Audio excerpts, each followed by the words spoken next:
Hey there, this is Andrew bringing you another Keyforge deck reveal and review. This one is Dark Tidings. Oop, I saw we got Untamed. Let's see what the name is before we see the other houses.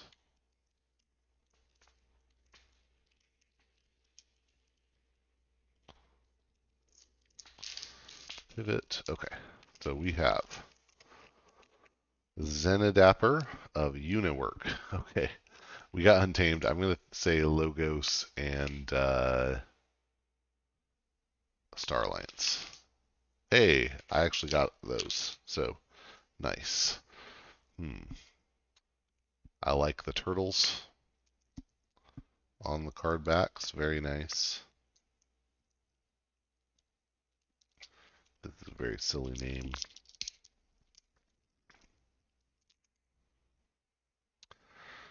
We'll start by looking in the logos. We have, Tide Warp. That's exciting. Tide Warp is an artifact with bonus amber. It's a power. And it says at the start of your turn, if the tide is high, your opponent raises the tide. Otherwise, you raise the tide. So it just flips the tide at the start of your turn. Very interesting card. Universal Key Lock is an artifact with a bonus amber. It's an item. It makes keys cost +3, but after a player forges a key, you destroy it. So it's going to make the next key cost +3. Best if you can do that when your opponent is ahead a little bit or nearer to forging a key, obviously. Another artifact here, Anomaly Exploiter, is an item. It has action, destroy a damaged creature. And it can be really good. Brain Eater is a 6-power beast and cyborg. After an enemy creature is destroyed fighting Brain Eater, draw a card. I love Brain Eater. Ooh, be nice to get some cool effects in Star Alliance that might help Brain Eater even more. We have 2 Brain Eaters. Cool. And then we have a Novu Archaeologist. This is a 4-power cyborg scientist that has action. Archive a card from your discard pile. Bilge Warden is a 2-power human scientist with play Reap. If the tide is high, your opponent raises the tide. Otherwise, you raise the tide.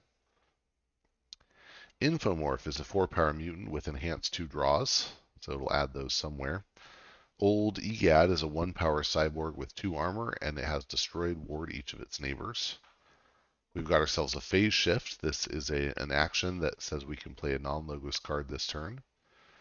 And then we have Pi Sweven, who is a 2-power human scientist with Reap. If the tide is high, draw 3 cards. That's a really nice effect.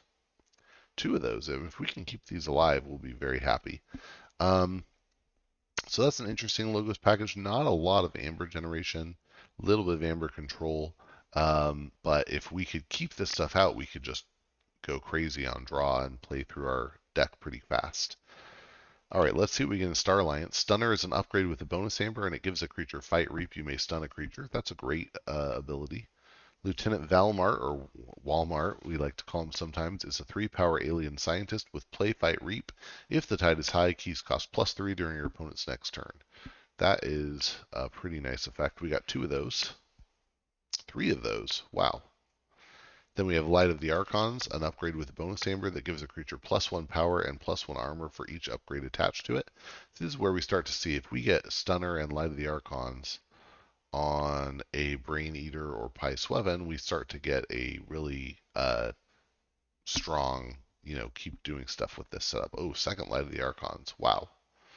And then an Officer's Blaster as well. This is an upgrade with a bonus amber that gives a creature +2 power, and the creature gains destroyed. Attach Officer's Blaster to this creature's right neighbor.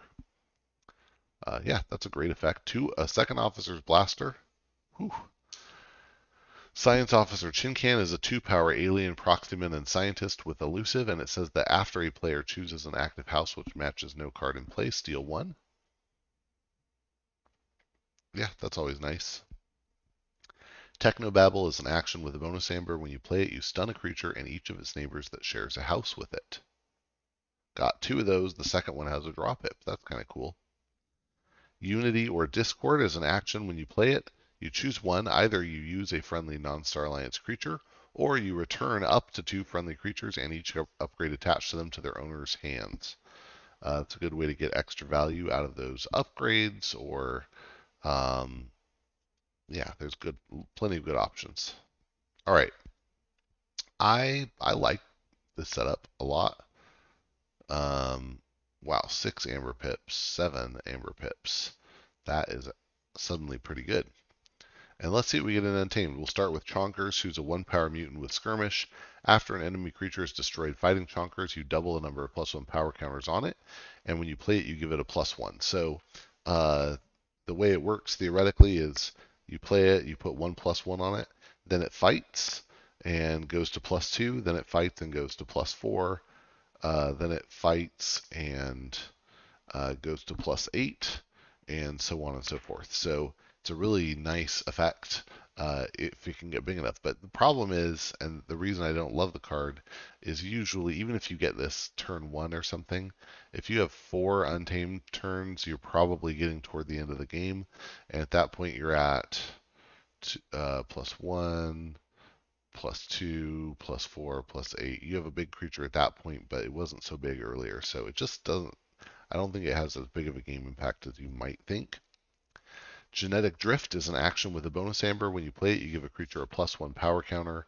Then you give each creature with a +1 power counter another +1 power counter. Now this could be nice because you could start Chonkers growing off extra fast with Genetic Drift. Genetic Drift also great for Spore Gorger. Spore Gorger is a 4-power beast and fungus. It has Reap. Give it a +1 power counter, and you may remove each +1 power counter from it. If, for each counter removed this way, deal a damage to each other creature. So if you do like Genetic Drift on a Spore Gorger and then Reap with it, suddenly you're at 3 counters. And then if you spend those, you deal 3 damage to everything on the board except for Spore Gorger. That can be a really good deal. All Tied Up is an action with a bonus amber. When you play it, if the tide is high, you gain 1, so that'd be 2 total. Otherwise, you raise the tide. Very nice effect there. Deepwater Gruin is a 5-power beast that has 2 amber pips, and after you play it or it reaps, if the tide is low, your opponent gains 1 amber. So you really want to do this when the tide is neutral or high, but to prevent giving your opponent amber, but really good ramping effect here. I think we're going to have pretty high E on this deck. Ooh, a second Deepwater Gruin, very nice. Infighting is our board control. Did we get any in Star Alliance? I don't think we did. So a little light on board control here. Infighting is going to help. It is an action. When you play it, each creature deals damage equal to its power to its right neighbor. That can be really nice. And we have a second Infighting. This one got a draw icon on it. Good. Keyfrog. Now, Infighting Keyfrog is, you can forge a key on the same turn. Keyfrog is a 2-power beast with destroyed, forge a key at current cost. That can be really great. Last few cards here. We have Mollymawk, which is a 5-power beast that after it's played destroys an artifact. That's really good. Persistence Hunting is an action with a bonus amber, and it says play, choose a house, exhaust each enemy creature of the chosen house. Gives us a little soft board control. And then lastly, we got Youngest Bear, who's a 2-power beast, and after it reaps, you may reap with one of its neighbors. And there were a lot of good targets for those. The Walmarts, the Swevens, the guess nobody else is an amazing candidate, but I think there are some pretty good ones. That seems like a lot of amber in this, though. 1, 2, 3, 4, 5, 6, 7, 8, 9, 10, 11, 12, 13, 14, 15, 16 amber, and that's not including the extra from, like you'll probably get an extra one off of All Tied Up.